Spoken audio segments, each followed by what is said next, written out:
Hello, Internet. It's your friend Joey here for his first ever Everyone Loves Math Mailbag. I'm here with my trusty tablet, so let's do it. You're trying to save to buy a new $150,000 car. You have $35,000 today that can be invested at your bank. The bank pays 2.1% annual interest. How long will it be before you have enough to buy the car? There's two things we're going to do to start this thing off right. Number one is we just need to understand this problem. And when I read this, I kind of chuckled to myself because, hey man, if you're starting with $35,000 and you're going to save up to buy a $150,000 car, this person might be waiting a while. Now, the other question that I would have right away is, what is the formula that my teacher, or in this case, my professor, wants me to use? And this was the formula that was given to this student.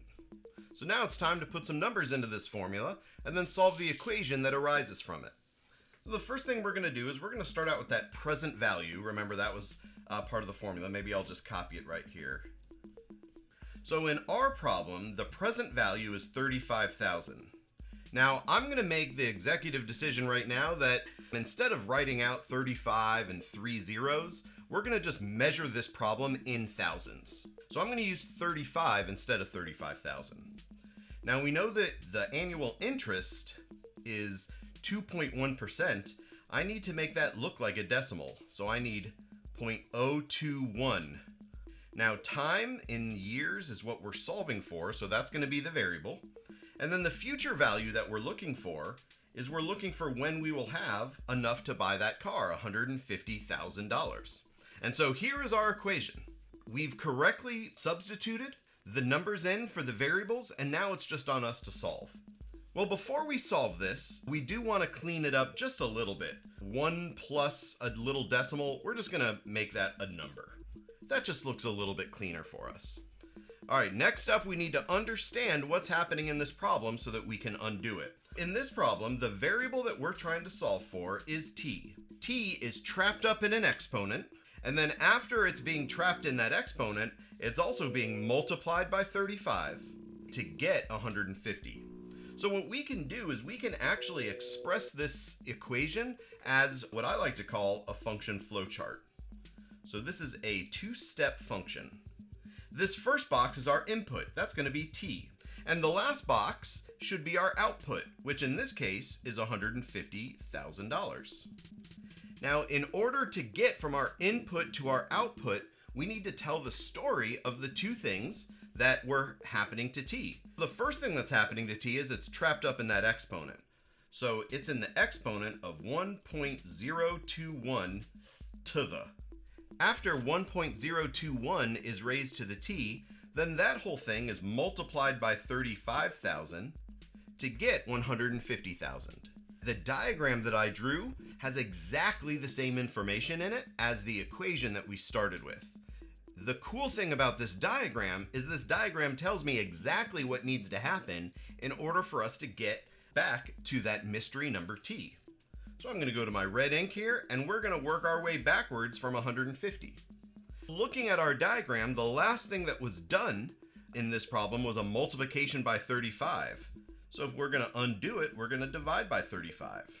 150 divided by 35, that actually simplifies to 30 over 7. And now we have one more step, and that is we have to undo exponentiation. The thing that we need to know in order to solve this problem is that the opposite of exponents is logarithm. So we're going to take the logarithm based 1.021. And if we do that, that actually allows us to write our answer. The answer to this problem is the logarithm based 1.021 of 37ths. Now, of course, remember what this problem was all about. This problem was all about how many years will go by before we can afford this car. And so what we want to do is we want to take our exact answer and put it into a calculator so we can get an approximate answer that would make sense to humans. So let's do that now. I'm going to use my favorite calculator, which is also free. It's the scientific or graphing calculator on Desmos.com. So if we go to Desmos I can go up here and say, all right, the logarithm based 1.021 of the fraction 30 over 7. And this will give us our approximate answer. It's going to take just a little bit over 70 years to save up from 35,000 to 150,000. So the answer to this problem would be t equals exactly the log based 1.021 of 30 over 7 years. But of course, only mathematicians understand that. So what we're going to say right underneath it, the answer would be approximately 70 years. So now we have both the exact answer and the approximate answer. And we're going to do one more thing just to kick this up a notch. What if I wanted to verify or just solve this problem by graphing? Look what I've done in Desmos.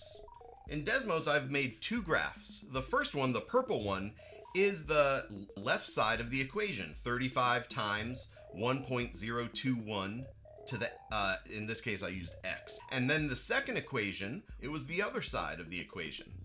And when we look at these graphs, the graphs of these two curves, they actually have an intersection point. And we shouldn't be surprised what we find there.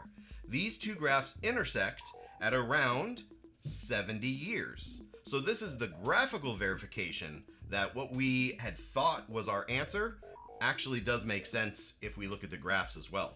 It's been great having you today for today's mailbag, and I will catch you in the next video.